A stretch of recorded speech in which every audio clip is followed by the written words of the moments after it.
Assalamualaikum warahmatullahi wabarakatuh. Waalaikumsalam warahmatullahi wabarakatuh. Bismillahirrahmanirrahim. Alhamdulillahi rabbil alamin. Wassalatu wassalamu ala ashrafil anbiya'i wal mursalin, imamil muttaqin, sayyidil ghurril muhajjalin, wa ala alihi wa ashabihil mujahidin at-tahirin. Amma ba'du. Saudara-saudara kaum muslimin rahimakumullah, sesungguhnya gaya hidup seseorang sangat ditentukan oleh cara bagaimana dia memandang hidup ini. Dengan kata lain, bagaimana seseorang memandang hidup, begitulah dia akan hidup. Oleh sebab itu, untuk mengubah keadaan seseorang harus diawali lebih dahulu dengan mengubah caranya memandang kehidupan ini. Itulah sebabnya dalam surah Ar-Ra'd ayat 11 Allah Subhanahu wa ta'ala menjelaskan, Innallaha la yughayyiru ma biqaumin hatta yughayyiru ma bi anfusihim. Allah Subhanahu wa ta'ala tidak akan mengubah nasib dan keadaan satu kaum sampai kaum itu berusaha mengubah apa yang ada di dalam diri mereka sendiri. Yang ada di dalam diri itu tentu tidak lain adalah rule of thinking, bahasa kerennya state of mind, kata orang Kulon, cara berpikir, cara memandang kehidupan yang akan sangat mewarnai cara orang menjalani kehidupan itu sendiri. Oleh karena itu, pada pertemuan kali ini kita akan membicarakan tentang dasar dan tujuan hidup dari seorang muslim di dalam kehidupan ini. Yang pertama, tentang dasar dan landasan hidup. Seorang muslim tak dapat lain mendasarkan kehidupannya dengan Islam.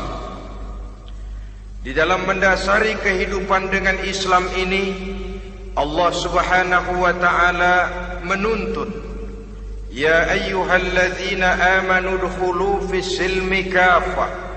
Hai orang-orang yang beriman, masuklah kamu ke dalam Islam itu secara total, secara utuh, secara seluruhnya. Jangan separuh-separuh, jangan sepotong-sepotong.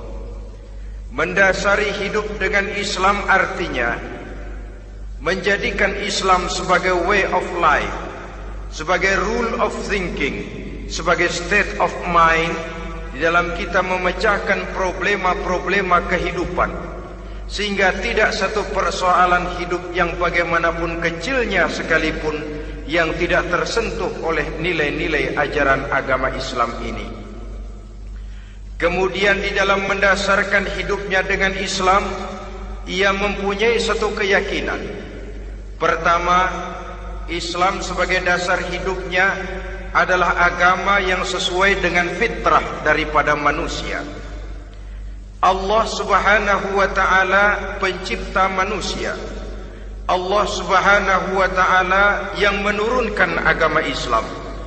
Oleh sebab itu, tentu saja seluruh konsepsi Islam ini sudah diukur sedemikian rupa sesuai dengan kemampuan yang dimiliki oleh manusia. Secara logika bisa kita katakan, pabrik mobil di Jerman misalnya bikin mobil namanya Mercy. Seiring dengan itu dikeluarkannya buku petunjuk. Mobil ini bernama Mercy, kecepatan maksimal sekian ratus kilometer per jam, daya angkutnya sekian ratus kilogram, kalau rusak memperbaikinya ini onderdilnya itu umpamanya. Karena pabriknya yang bikin mobil, lalu pabriknya juga yang mengeluarkan buku petunjuk, tentu buku itu sesuai benar untuk mobilnya. Dan logika mengatakan tidak bisa kita punya mobil Mercy rusak, kita perbaiki dengan menggunakan buku petunjuk yang dikeluarkan oleh pabrik mobil Fiat. Tentu saja mobil makin rusak, acak-acakan dan tidak karu-karuan. Ini artinya, jikalau manusia ingin baik, jikalau manusia ingin mencapai sesuatu yang bernama bahagia, dia harus mengikuti petunjuk yang dikeluarkan oleh yang menciptakan manusia. Dan petunjuk-petunjuk itu telah turun dalam satu konsepsi yang bernama Islam yang sesuai dengan fitrah manusia. Yang kedua, oleh karena keyakinannya bahwa Islam sesuai dengan fitrah manusia, ia pun berkeyakinan bahwa Islam adalah agama untuk seluruh manusia, universal. Walaupun ia diturunkan di tanah Arab, tetapi ia bukanlah agama hanya untuk orang Arab semata-mata. Keyakinan ini perlu ditegakkan kembali. Oleh karena akhir-akhir ini muncul pendapat-pendapat yang menganggap seolah-olah agama itu barang impor. Persilahkan saja kalau memang itu merupakan keyakinannya, tetapi menganggap agama sebagai barang impor sungguh merupakan satu kekeliruan yang sangat besar. Bahwa Arab sebagian besar memang Islam, jelas. Tetapi Islam bukannya Arab, itu pun harus kita akui. Kita bisa menjadi Muslim yang baik tanpa perlu menjadi orang Arab. Dengan kata lain, kita bisa menjadi Muslim yang baik dengan tetap menjadi warga negara Indonesia yang baik. Bahwa Al-Quran diturunkan dalam bahasa Arab oleh karena memang ia turun di tanah Arab. Buktinya apa? Walaupun Quran dalam bahasa Arab, tidak satu pun ayat Quran yang ditujukan kepada orang Arab semata-mata. Tidak ada ayat ya ayyuhal arabiyun, hai orang-orang Arab. Tidak ada. Yang ada malah ya ayyuhan nas, wahai manusia. Manusia yang mana? Yang mana saja asal merasa manusia. Kalau tidak merasa manusia, tidak usah terpanggil dengan ayat tadi. Maka dalam mendasari hidup dengan Islam, kita berkeyakinan Islam adalah agama untuk seluruh manusia. Yang ketiga, di dalam mendasari hidup dengan Islam, kita berkeyakinan Islam adalah agama terakhir yang diturunkan kepada Rasul terakhir. Tidak ada Rasul dan Nabi sesudah Nabi Muhammad, dan tidak ada agama lagi sesudah agama Islam. Dasar-dasar keyakinan ini melembaga dalam pribadi kita, membentuk satu keyakinan yang mendasari kehidupan ini, sehingga tidak satu problema yang bagaimanapun kecilnya dalam kehidupan yang tidak tersentuh oleh nilai-nilai Islam. Sejak kita tidur sampai kita bangun tidur, bahkan tidur itu sendiri, dan seluruh kegiatan kehidupan yang kita laksanakan dalam 24 jam, tidak satu pun yang tidak tersentuh oleh nilai-nilai Islam. Inilah pandangan hidup Muslim.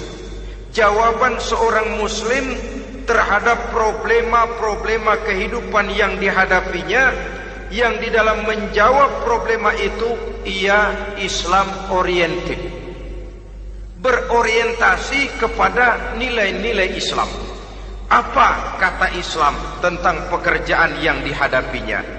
Halal kata Islam, halallah dia katakan. Haram kata Islam, haram dia katakan. Islam oriented.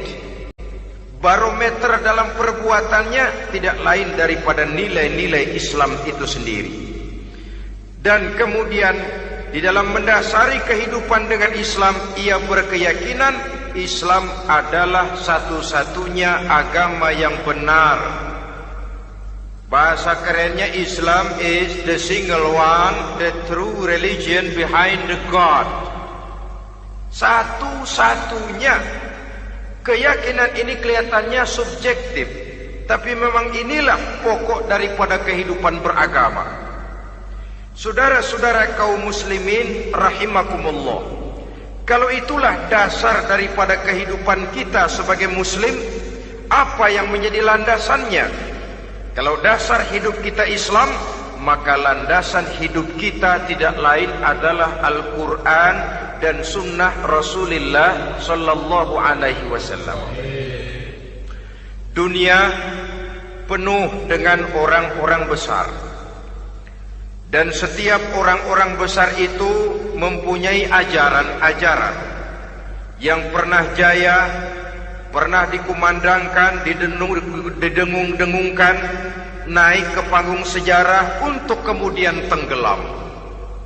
Satu ajaran hanya akan langgeng, satu ajaran hanya akan tahan lama apabila dia turun dari sumber yang serba maha.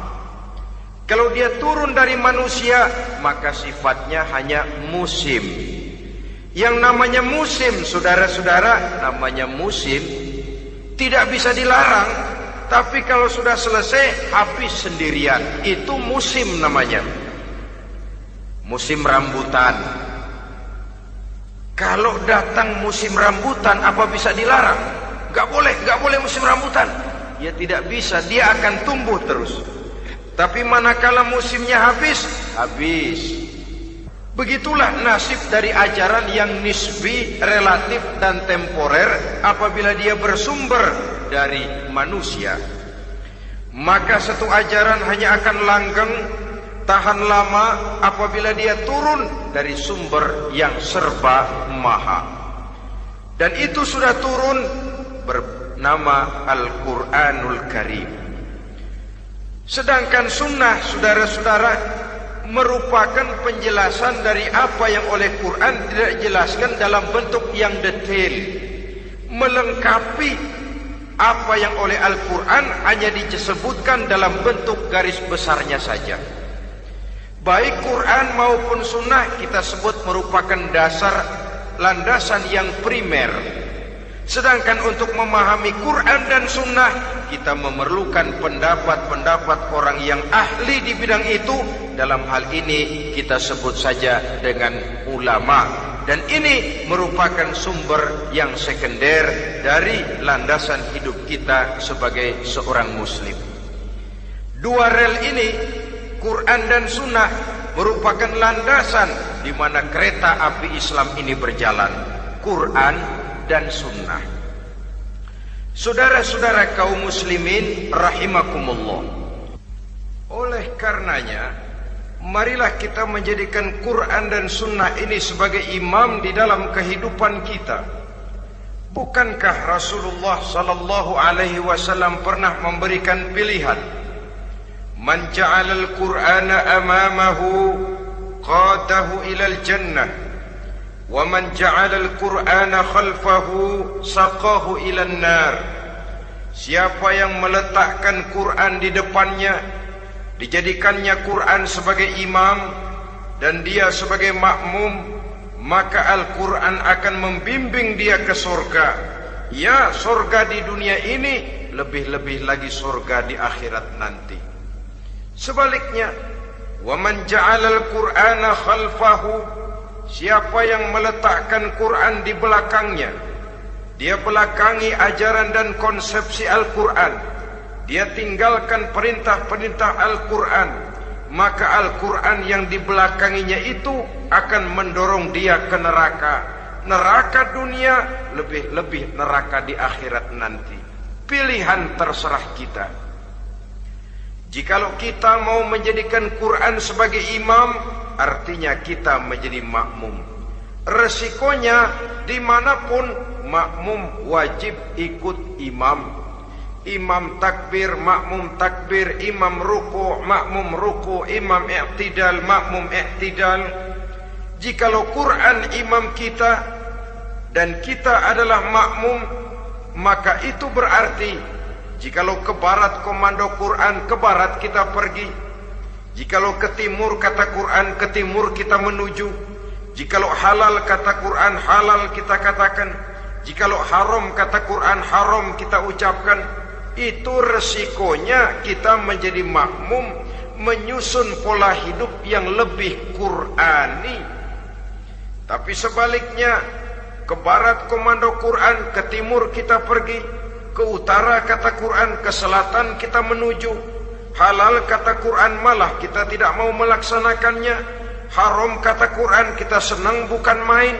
Artinya kita mau menjadi makmum, dan Quran kita jadikan sebagai makmum, kita sendiri malah mau menjadi imam. Kita paksa konsepsi Al-Quran itu supaya sesuai dengan naluri kemanusiaan kita. Mengotak-atik hukum, menghalalkan yang haram, mengharamkan yang halal.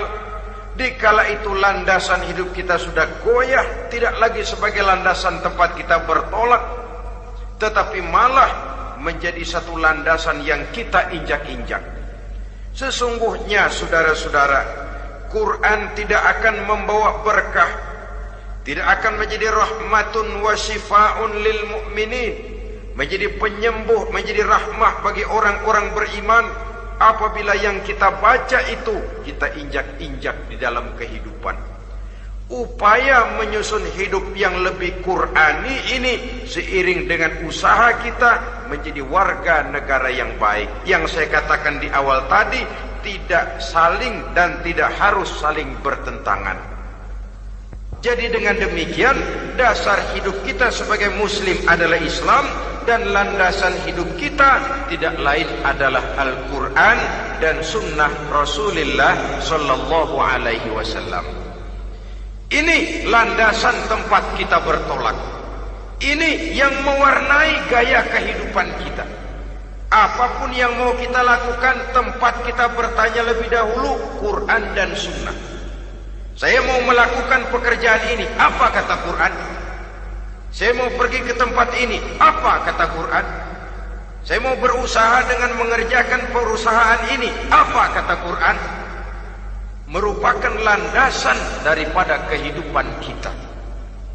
Ini yang saya katakan tadi, membentuk rule of thinking, state of mind, bahwa gaya kehidupan kita diwarnai oleh landasan hidup yang bertumpu pada ajaran Al-Quranul Karim dan sunnah Rasulullah Sallallahu Alaihi Wasallam. Baiklah ya, ini yang pertama tentang dasar dan landasan hidup. Yang kedua tentang tujuan hidup. Kalau sudah ada landasan tempat kita bertolak, lalu kemana pantai yang akan kita tuju? Mau apa sih kita hidup ini? Berleha-leha, menjalani acara rutin, bangun tidur sampai tidur lagi, kemudian besok begitu lagi, sampai menunggu datangnya sang ajal?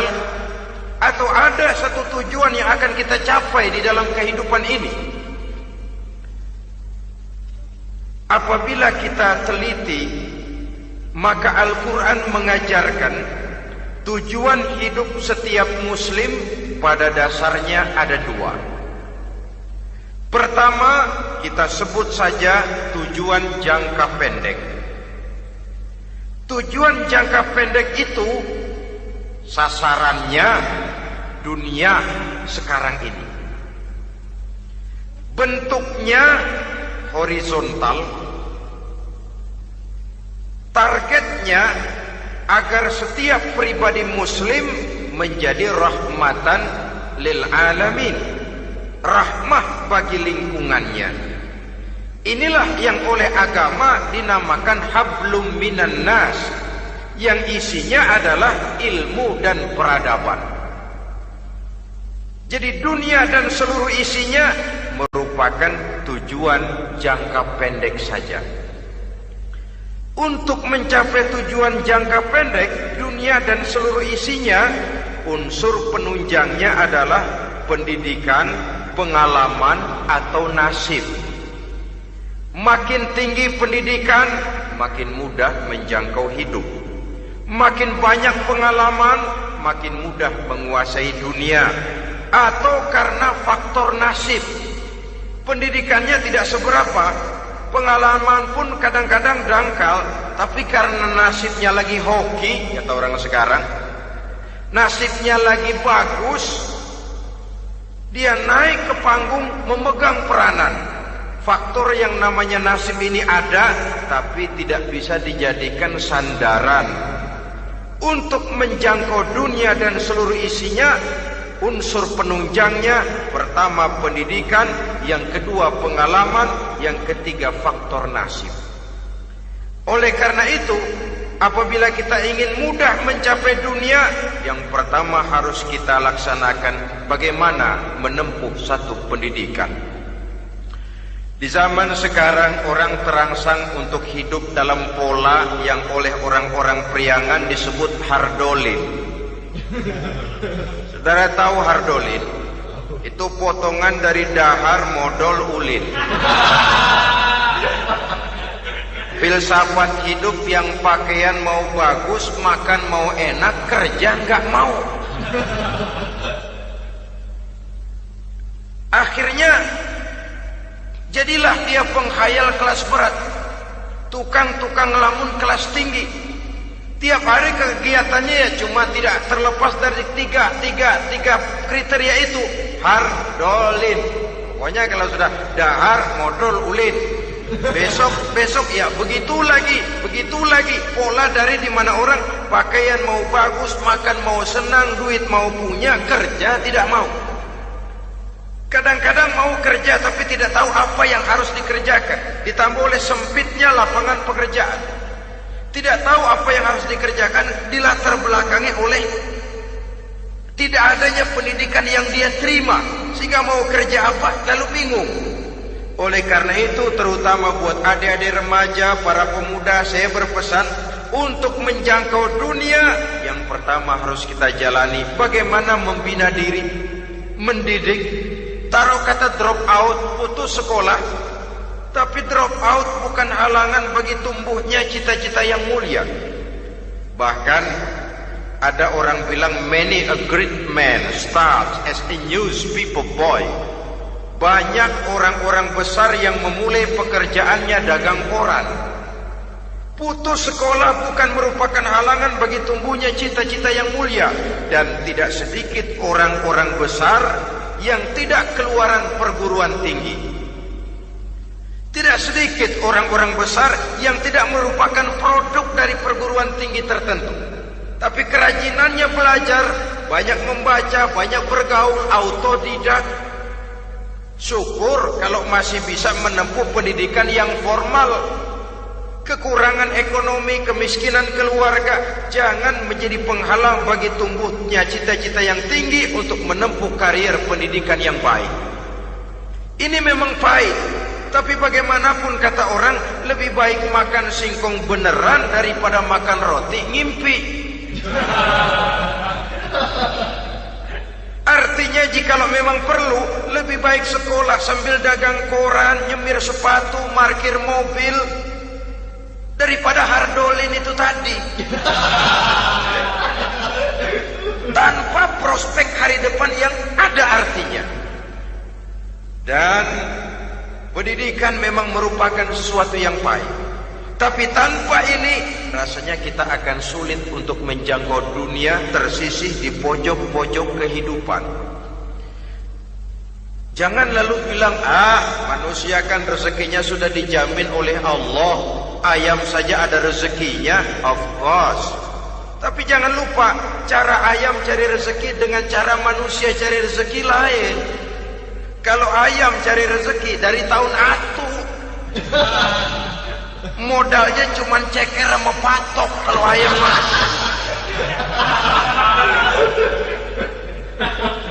asal bisa nyeker, bisa matok, ayam dapat rezeki. Pokoknya kertok dah. Tapi manusia cari rezeki, dia harus cari lapangan kerja. Lapangan kerja sulit. Sudah dapat lapangan kerja, harus punya keahlian. Untuk memperoleh keahlian harus dengan pendidikan. Berhadapan lagi dengan saingan-saingan, karena pasaran tenaga kerja Tiap tahun puluhan kalau tidak ratusan ribu pasaran tenaga kerja yang masuk lapangan kerja. Ini kenyataan. Semakin ke depan oleh tingginya tensi ekonomi, oleh persaingan hidup yang makin tajam, oleh makin menggejalanya pola pikir industrialis yang membuat manusia individu, nilai-nilai semacam ini akan terasa makin berat. Oleh karenanya, tanpa pendidikan sulit untuk menjangkau dunia. Yang kedua, pengalaman, tenaga expert. Sehingga orang mengatakan experience is the best teacher. Pengalaman adalah guru yang paling bijaksana. Dengan pengalaman kita makin dewasa. Dan orang sering mengatakan kegagalan hakikatnya adalah keberhasilan yang tertunda. Jangan takut gagal, kalau itu akan mengantarkan kita kepada pola hidup yang lebih dewasa, lebih tegar, lebih sanggup menghadapi kesulitan-kesulitan. Dan faktor yang ketiga, nasib. Kadang-kadang orang pendidikannya tidak ada, kadang-kadang pengalamannya tidak seberapa, tapi karena nasib, engkongnya misalnya jadi komandan Hansip, dia naik jadi anggota Hansip. Itu karena faktor nasib saja. Yang ketiga ini ada, tapi tidak bisa dijadikan sandaran dalam arti bahwa kita lalu mengandalkan nasib. Lo nanti udah gede mau jadi apa? Gua sih gimana nasib aja dah. Jadi orang syukur, jadi gembel nasib. Tidak bisa kita menghadapi hidup dalam satu alur spekulasi. Tidak bisa kita menjalani skenario kehidupan ini dengan bersikap untung-untungan. Karena kehidupan walaupun tidak bisa dipastikan, paling kurang bisa dirancang, bisa direncanakan, bisa ditargetkan, bisa dianalisa kemungkinan-kemungkinannya. Walaupun tidak bisa dipastikan, tapi bisa diperhitungkan.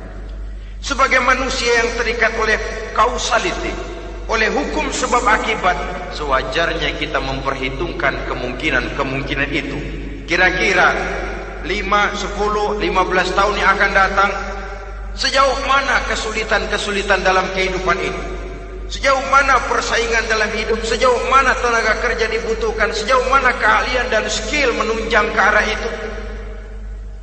Kalau tidak, kita akan tersisih di sudut-sudut kehidupan untuk lebih banyak jadi penonton daripada menjadi pemain.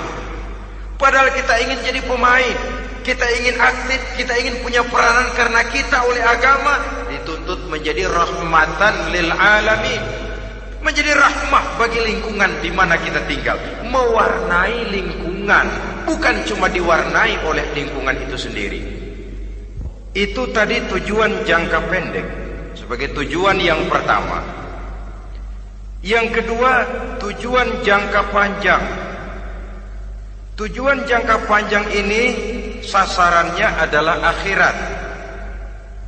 Bentuknya vertikal, targetnya adalah mardotillah atau ridho daripada Allah. Dan ini yang oleh agama dinamakan dengan hablum minallah, tali vertikal yang menghubungkan manusia langsung dengan Tuhannya. Untuk mencapai tujuan jangka panjang akhirat ini, unsur penunjangnya adalah prestasi ibadah. Kalau untuk tujuan jangka pendek, dunia dan seluruh isinya, pendidikan, pengalaman, dan nasib memegang peranan yang sangat penting, maka untuk akhirat, pendidikan, pengalaman, nasib tidak punya pengaruh banyak. Unsur penunjangnya adalah prestasi ibadah. Bagaimanapun tinggi pendidikan, bagaimanapun banyak pengalaman, tanpa prestasi ibadah, nol besar kita dalam pandangan Allah Subhanahu wa ta'ala. Saudara-saudara kaum muslimin rahimakumullah, itu sebabnya seorang muslim sholat, puasa, haji, zakat, yang kalaupun ada target dunia itu cuma side effect saja, sekedar satu efek sampingan. Target utamanya tetap tujuan jangka panjang, akhirat dan ridho Allah. Kenapa kita sholat? Untuk mencari ridho Allah. Kenapa kita laksanakan ibadah haji? Untuk mencari ridho Allah. Kita bangun di keheningan malam untuk mencari ridho Allah. Kalau ada akibat dunia, itu cuma akibat sekunder saja. Ada misalnya orang karena tekun ibadah rezekinya lancar, itu baru persekot, baru tanda jadi. Kadang-kadang persekotnya saja sudah nikmat kok, apalagi cashnya, kontannya. Sebaliknya kalau ada orang rajin ibadah, rezekinya seret, jangan jadi alasan. Kok lu nggak sembahyang? Alah, tetangga gua rajin sembahyang melarat terus. Ya memang sholat itu bukan dengan target dunia, target akhirat, saudara-saudara. Oleh sebab itu, seorang muslim adalah seorang yang berpandangan luas, berjiwa lapang. Maksudnya apa? Tujuan jangka pendek dan jangka panjang ini harus dia raih kedua-duanya. Ini yang oleh Al-Quran diajarkan agar setiap muslim mencapai fid dunya hasanah wa fil akhirati hasanah. Kebaikan di dunia, kebaikan di akhirat, itu arti hasanah. Jangan macam orang dulu, punya istri 2 pergi haji. Yang satu yang muda istrinya namanya Hasanah, yang satu namanya Khadijah.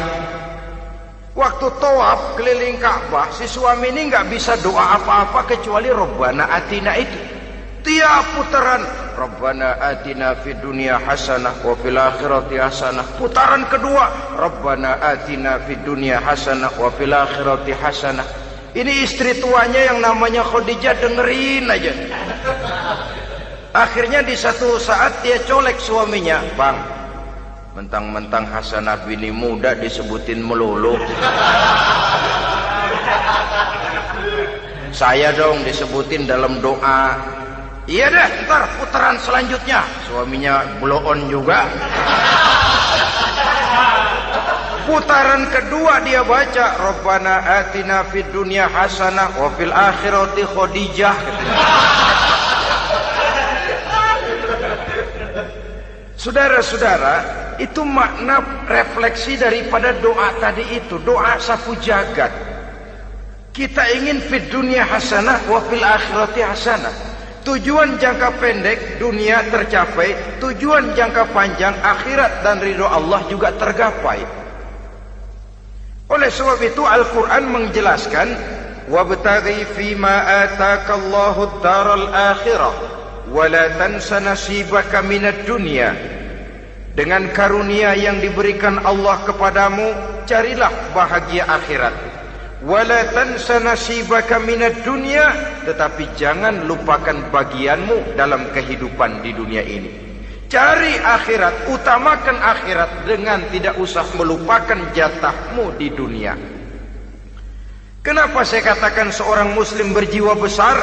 Sebab andai kata dia gagal mencapai tujuan jangka pendek, andai kata dia gagal di dunia, dan dia oleh Islam diajarkan jangan sampai gagal, tapi andai kata dia gagal, dia masih punya tujuan jangka panjang, akhirat dan ridho Allah.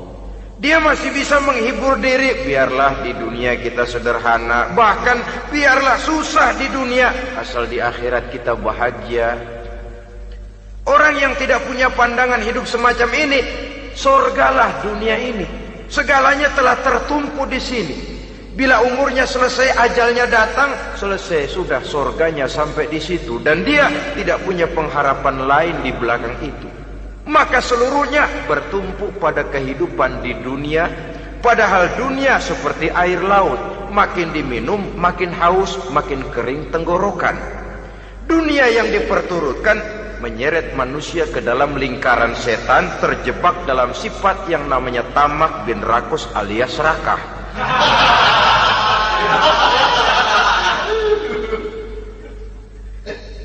Andai kata dia gagal untuk tujuan jangka pendek, dia masih punya tujuan jangka panjang, akhirat. Dia masih sanggup berkata, biar di dunia kita sederhana, bahkan biar kebelangsak sengsara susah di dunia, asal di akhirat kita bisa bahagia. Kan masih ada harapan. Yang paling bangpak, paling rusak betul, sudah di dunia sengsara, di akhirat celaka. Di dunia rumahnya gubuk, pinggir kali miring, asal hujan bocor, utang selebar warung. Bayang kagak, ngaji enggak, puasa enggak, saban malam merit mulu. Saudara hadirin yang saya hormati, lalu kapan mau bahagia kalau sudah di sini susah, di sana akan susah juga. Ini yang pertama, seorang muslim, seorang yang optimis, berjiwa besar, luas pandangan. Kegagalan dia dalam jangka pendek tidak menyebabkan dia melupakan tujuan jangka panjang. Yang kedua, positifnya apa? Cara dia mencapai tujuan jangka pendek diwarnai oleh keyakinan adanya tujuan jangka panjang. Dia memang benar cari harta, tapi karena dia yakin ada akhirat, Allah ridho apa tidak? Ini positifnya. Saya memang cari duit, tapi dengan cara ini Allah ridho apa tidak? Saya memang ingin berpakaian yang rapi, tapi dengan tidak menutup aurat begini, Allah ridho atau tidak? Saya memang bergaul menghormati teman, tapi terjebak dalam minuman keras karena menghormati teman, Allah ridho apa tidak? Ini orang yang punya tujuan jangka panjang. Segalanya diberikan bingkai dengan pertanyaan, Allah ridho atau tidak? Keyakinannya terhadap tujuan jangka panjang mewarnai gaya hidupnya di dunia ini, mencapai tujuan jangka pendek tadi. Mau minum, Allah ridho apa enggak ini? Mau makan, yang saya makan Allah ridho apa enggak ini? Pendeknya apapun yang mau dia kerjakan, karena dia punya keyakinan tujuan jangka panjang, dia selalu menimbang terhadap ridho Allah tadi. Jadi tanpa prestasi ibadah, kita nol besar dalam pandangan Allah. Ini nilai manusia yang hakiki di sini. Ini makna inna akramakum indallahi atqakum. Di akhirat nanti kan tidak pernah akan disidang, kamu pendidikan setinggi apa? Tidak. Gelarmu berapa renteng? Profesor, doktor? Tidak. Akhirat hanya menyidang kau sholat atau tidak, kau puasa atau tidak, kau zakat atau tidak. Diberikan kamu harta yang banyak, dari mana kau dapat, kemana kau belanjakan. Prestasi ibadah itu yang ditanya.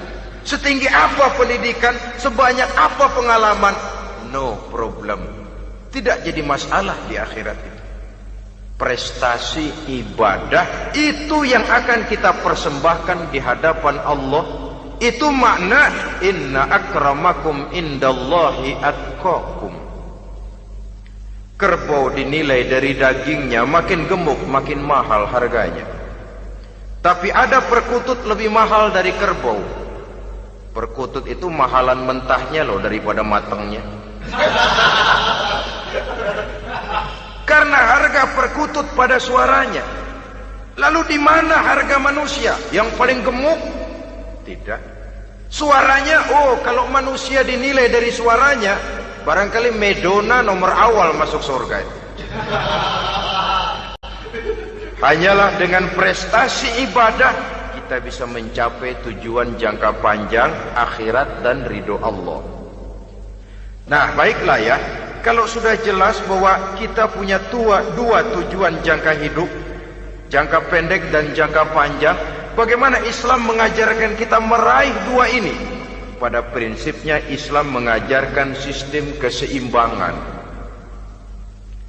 Dalam berbagai aspek kehidupan, keseimbangan ini nampak dengan nyata diajarkan oleh agama kita. Seperti ayat yang saya bacakan tadi. dengan karunia yang diberikan Allah kepadamu, cari negeri akhirat, tapi jangan lupakan bagianmu di dunia ini.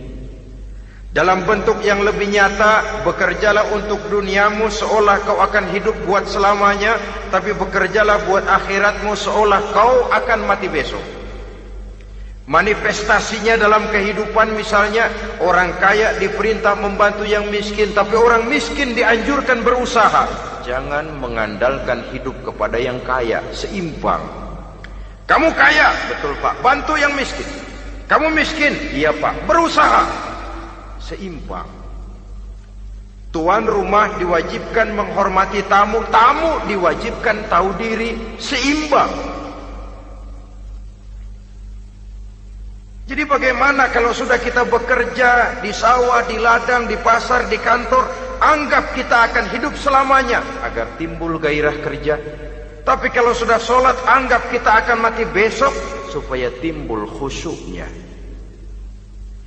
Nah, titik tekannya di mana? Stresnya itu. Walaupun Islam mengajarkan sistem keseimbangan, tapi Al-Quran tetap menggarisbawahi walal akhiratu khairul laka minal, bahwa bagaimanapun seimbangnya, akhirat itu lebih utama daripada dunia. Bagaimana implementasinya? Kata orang-orang tua, kalau kita menanam padi, rumput pasti tumbuh, tapi nanam rumput jangan mimpi tumbuh padi. Maksudnya apa? Kalau satu perbuatan kita niatkan karena Allah, dunianya pasti ikut. Tapi kalau satu perbuatan diniatkan karena dunia semata-mata, akhirat akan hilang. Sebab itu, biasakanlah berbuat sesuatu baik untuk tujuan jangka pendek, lebih-lebih untuk tujuan jangka panjang, dengan motif lillahi ta'ala. Jadi saya ulangi, satu perbuatan kalau sudah diniatkan karena Allah, dunia biasanya ikut. Tapi kalau diniatkan karena dunia semata-mata, akhirat akan luput. Padahal itu titik tekannya, walal akhiratu khairul laka minal ula. Saudara-saudara kaum muslimin rahimakumullah, ini tujuan hidup. Jadi landasan tempat kita bertolak sudah jelas, pantai yang akan kita tuju dalam kehidupan ini juga sudah nyata. Kita ingin mencapai apa yang dinamakan fid dunya hasanah wa fil akhirati hasanah. Untuk itu perlu ada keseimbangan, tetapi titik tekannya tetap akhirat lebih utama daripada kehidupan dunia ini. Sekarang kalau sudah ada dasar hidup, sudah ada tujuan yang akan kita capai, tentu harus ada alat untuk mencapainya. Semuanya perlu sarana. Bahkan pada hakikatnya dalam kaidah usul fikih para ulama mengajarkan lil wasail hukmul maqasid. Sarana dan tujuan hukumnya sama. Ini mestinya mendidik umat Islam jadi pinter. Jangan cuma berpikir melaksanakan satu pekerjaan, tapi juga berpikir menciptakan sarana untuk terwujudnya pekerjaan itu. Misalnya umat Islam wajib pergi haji kalau mampu, kan begitu toh? Kalau dia umat Islam Indonesia, tentu pergi hajinya ke Mekah. Mekah, Jeddah, Mekah, Indonesia perlu sarana angkutan untuk sampai ke sana. Kapal laut, kapal udara. Artinya umat Islam harus maju di bidang teknologi, bisa menciptakan pesawat, bisa menciptakan kapal laut, sarana yang akan menyampaikan dia untuk bisa melaksanakan ibadah haji. Selama ini kita bertumpu kepada pemikiran, pokoknya kan yang penting gue pergi haji pakai apa kayak gue punya duit. Dari segi pribadi memang barangkali begitu. Tapi sebagai umat yang harus mencapai kemajuan, apabila diperintahkan melaksanakan sesuatu, kita pun hakikatnya dituntut menciptakan sarana untuk menunjang pelaksanaan sesuatu itu sendiri. Agama mengajarkan an-nazafatu minal iman, kebersihan sebagian daripada iman.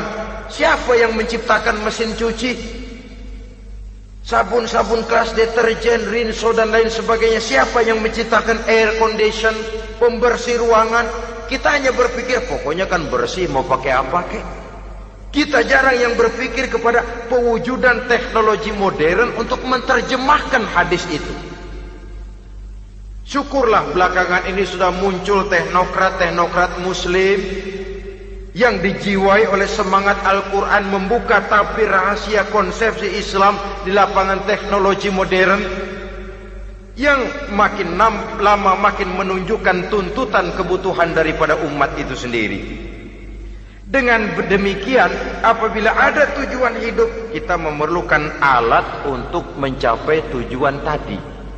Supaya tujuan fid dunia hasanah wa fil akhirati hasanah tercapai, apa alat yang harus kita pakai? Kita lihat surah At-Taubah ayat 111 memberikan jawaban. Innallaha ashtara minal mu'minina anfusahum wa amwalahum bi anna lahumul jannah. Sesungguhnya Allah telah membeli dari orang-orang beriman diri mereka, harta mereka, bahwa sesungguhnya bagi mereka adalah surga. Coba kita simak ayat ini sejenak, akan nampak dengan jelas bahwa ayat ini hakikatnya merupakan satu transaksi yang nyata benar antara kita dengan Allah. Transaksi jual beli sudah terjadi, dan itu langsung dengan Allah, tertuang dalam pernyataan Quran. Pembeli Allah, penjual kita orang-orang beriman. Dagangannya adalah anfus dan amwal, harganya adalah surga. Itu sudah tanda tangan pernyataan kita siap jual beli ya Allah. Apalagi baiat kita apa? Inna solati wa nusuki wa mahyaya wa mamati lillahi rabbil alamin. Solatku, ibadahku, hidup dan matiku cuma untuk Allah Tuhan seluruh sekalian alam. Minimalnya 5 kali sehari semalam baiat ini kita ulang dan kita ulang. Kenapa lalu kita tidak konsekuen? Dalam konteksnya dengan persoalan, maka alat hidup kita itu ada 2. Pertama, anfus. Ini bentuk mufrad dari jamaknya, bentuk jamak dari mufrad nafsun. Biasa diterjemahkan dengan diri. Yang dimaksud dengan diri adalah kepribadian. Yang dimaksud dengan kepribadian ialah kekayaan yang kita miliki dalam kepribadian kita. Artinya bisa tenaga, pikiran, konsep, gagasan, wewenang, ide, pangkat, jabatan, kemampuan, keahlian, skill, itu semuanya masuk ke dalam anfus, diri. Sedangkan amwal bentuk jamak dari mufrad malun, biasa diterjemahkan dengan harta. Pengertian di sini ialah seluruh bentuk-bentuk materi yang berada di bawah kekuasaan kita. Bisa rumah, bisa uang, bisa tanah, bisa kebun, bisa pabrik, bisa peternakan, itu semuanya amwal. Nah, baik anfus maupun amwal, diri, tenaga kek, pikiran kek, harta kek, pangkat kek, jabatan kek, wewenang kek, keahlian kek, untuk tujuan jangka pendek harus jadi rahmah bagi lingkungan. Untuk tujuan jangka panjang harus menunjang jalan menuju ridho Allah. Jadi kalau pangkat kita menjauhkan kita dari ridho Allah, itu bukan nikmat tuh, azab. Punya pangkat bukan melakukan kebaikan, malah melakukan kejahatan, setidak-tidaknya berdiri di belakang kejahatan, melindungi perbuatan-perbuatan munkar. Dalam kelas kakap melindungi korupsi, dalam kelas teri jadi backing tukang koprok. Umpamanya itu sudah menyalahi alat tidak digunakan untuk mencapai tujuan. Itu untuk tujuan jangka pendek. Lalu amwal, harta, uang, tanah, rumah, kebun, untuk tujuan jangka pendek harus menjadi rahmah bagi lingkungan. Sedang untuk tujuan jangka panjang, baik diri maupun harta harus menunjang jalan menuju ridho Allah, harus meningkatkan prestasi ibadah kita kepada Allah Subhanahu wa ta'ala. Malah yang namanya amwal ini tanggung jawabnya lebih berat loh saudara. Kalau saudara diberikan ilmu, sidang akhirat cuma satu. Ilmumu kau amalkan untuk apa? Saudara diberikan umur panjang, pengadilan akhirat cuma bertanya satu, umurmu kau habiskan di mana? Tapi saudara diberikan harta, pertanyaan akhirat dua, hartamu kau dapat dari mana? Kau belanjakan kemana? Dari mananya dan kemananya ditanya, depan belakang. Wah, kadang-kadang kan ada orang hartanya didapat dari jalan yang halal, dibelanjakan di jalan haram. Kerja peras keringat banting tulang setengah mati, begitu dapat duit beli buntutan, muter-muter kertas cari kode. Didapat dari jalan halal, dibelanjakan di jalan haram. Atau didapat dari cara yang haram, dibelanjakan di jalan yang baik. Menang judi, nyumbang pesantren. Nabi mengajarkan innallaha thayyibun la yaqbalu illa thayyib. Allah itu baik dan hanya menerima yang baik-baik saja. Tidak bisa mencuci kain dengan air najis. Kain akan tetap kotor. Saudara-saudara kaum muslimin rahimakumullah. Oleh karenanya masalahnya terpulang kepada kita, pandai-pandailah membagi orientasi. Suatu saat tenggelam kita dalam kesibukan dunia dan seluruh isinya untuk mencapai tujuan jangka pendek. Lain saat tenggelam kita memfanakan diri untuk mencapai tujuan jangka panjang, akhirat dan ridho Allah. Karena kehidupan ini bukan berjalan tanpa batas. Umur ini bukan satu karunia tanpa pertanggungan jawab. Satu saat setuju atau tidak, rela atau terpaksa, kita akan sampai kepada garis finish daripada perjalanan kehidupan dunia ini. Yang memang merupakan satu perjalanan panjang, a walking tall. Kata orang Kulon, a walking tall, satu jalan yang demikian jauhnya. Entoh kita akan sampai ke garis finish. Bila datang ajal, senja kehidupan datang, malam menyelimuti.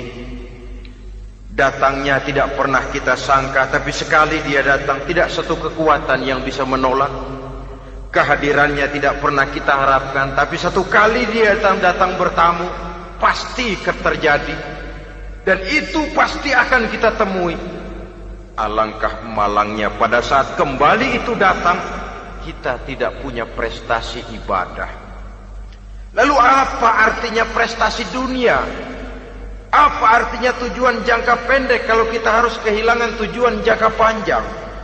Rumah kita yang besar, pangkat kita yang tinggi, harta kita yang banyak, bisakah menolong kita untuk kalau sudah kumpul di padang mahsyar nanti? Malaikat, jangan gebugin saya, rumah saya harga 2 miliar.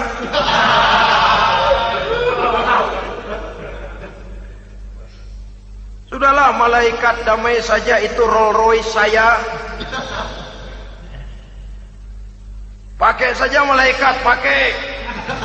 Kata malaikat, gue budak, gue nggak butuh gituan. Hanya prestasi ibadah yang bisa menyelamatkan kita pada kondisi semacam itu. Jadi oleh karena itu saudara-saudara, biar di dunia ini rumah kita besar, mobil bagus, uang banyak, pabrik ada, usaha lancar, asal di akhirat masuk surga aja. Gak apa-apa. Daripada di dunia sengsara, di akhirat neraka, senangnya kapan? Sudah di sini sengsara, di sana kebelangsak. Itu yang orang-orang tua bilang lacur kuda namanya. Pelan dipecut, kenceng digentak, setengah mati, serba salah. Kuda kalau bisa ngomong, gue setengah mati, serba salah. Pelan dipecut, kekencengan ditarik, itu yang namanya lacur kuda begitu. Serba salah posisinya. Untuk itu pandai-pandailah membagi orientasi supaya tercapai tujuan ideal ini, fid dunya hasanah wa fil akhirati hasanah. Ini tentang tujuan hidup. Nah, untuk mencapai tujuan ini kita tidak berjalan sendiri. Kita perlu teman hidup. Di samping teman hidup ada pula lawan hidup. Siapa teman hidup kita untuk mencapai tujuan hidup ini? Dalam arti sempit, teman hidup kita suami istri yang taat kepada Allah. Suami istri lebih dari sekedar satu pasangan, juga saling melengkapi, merupakan bagian daripada kehidupan. Suami adalah teman istri, istri adalah teman suami untuk mencapai tujuan hidup tadi, mencapai fid dunya hasanah wa fil akhirati hasanah. Seiring, seirama, selaras, serasi, seimbang, kata orang sekarang. Teman dalam arti sempit. Adapun teman dalam arti luas, setiap orang yang pandangan hidupnya sama dengan kita, setiap orang yang akidahnya sama dengan kita, terlepas dari suku bangsa apapun, warna kulit apapun, bahasa apapun, jikalau keyakinannya sama, pandangan hidupnya sama, dia adalah saudara kita dalam artian yang luas. Islam tidak kenal teritorial, maka tidak ada itu Islam Jepang. Ya walaupun secara formalnya ada, tapi informal muslim adalah muslim, diikat dengan akidah. Itu teman hidup. Lalu lawan hidup siapa? Pertama iblis, dalam segala bentuk dan implementasinya. Yang kedua, setiap orang yang pandangan hidupnya tidak sama dengan kita secara ideologis, itulah lawan hidup kita. Maka yang teman jadikan teman, yang lawan jadikan lawan. Jangan teman dijadikan lawan, lawan dijadikan teman. Itu namanya kopiah dipasang di kaki, pak bakyak naik ke jidat. Wajar kalau kepala lalu jadi benjol. Salah milih teman, salah cari lawan. Salah milih teman, salah cari lawan. Akibatnya kita yang akan susah di kemudian hari nanti. Saudara-saudara kaum muslimin rahimakumullah, oleh karenanya pandai-pandailah dalam hidup ini. Yang teman jadikan teman, yang lawan jadikan lawan. Kalau lawan kita jadikan teman, sementara teman kita jadikan lawan, dan itu yang banyak terjadi dalam praktek kehidupan, kita tidak akan bisa mencapai tujuan karena akan tertarung di kaki sendiri. Nah, ini sajalah yang kita bicarakan pada pertemuan kali ini. Mudah-mudahan ada manfaatnya. Terima kasih atas segala perhatian. Mohon maaf atas segala kekurangan. Usikum wa nafsi bitaqwallah. Wassalamualaikum warahmatullahi wabarakatuh. Waalaikumsalam warahmatullahi wabarakatuh.